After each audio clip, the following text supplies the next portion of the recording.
आईनी तरमीम, मौजूदा हुकूमती मुसव्विदा हमें किसी सूरत कबूल नहीं। सलमान अकरम राजा ने आईनी तरमीम पर इत्तेफाक की खबरों को मुस्तरद कर दिया।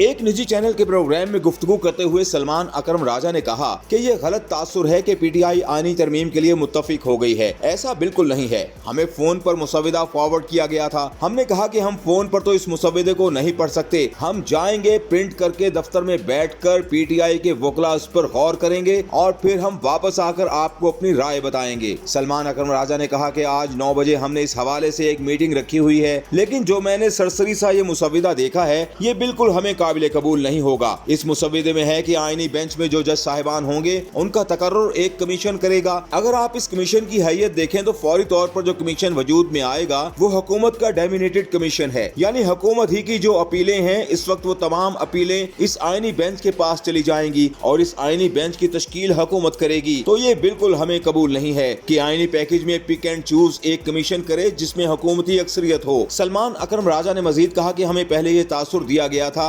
सलमान अकरम राजा ने मजीद कहा कि हमें पहले ये तासुर दिया गया था कि आईनी बेंच 5 या 7 सीनियर मोस्ट जजेस पर मुश्तमिल होगा। इंडिया की मिसाल दी गई थी और इंडिया में ऐसा ही होता है। हम JUI के साथ यही तासुर लेकर चल रहे थे। इस मुसव्विदे पर मौलाना साहब ने भी शायद गौर नहीं किया। इस पर हम मौलाना के साथ यकीनन अपने तहफ्फुज़ात का इजहार जरूर करेंगे। जब आईनी बेंच का तकर्रुर भी हुकूमत करेगी, चीफ जस्टिस का तकर्रुर भी हुकूमत करेगी, तो इसका मतलब होगा कि आपने अदलिया को मुकम्मल तौर पर हुकूमत के ताबे कर दिया है। इसलिए ये किसी भी सूरत काबिल कबूल नहीं है।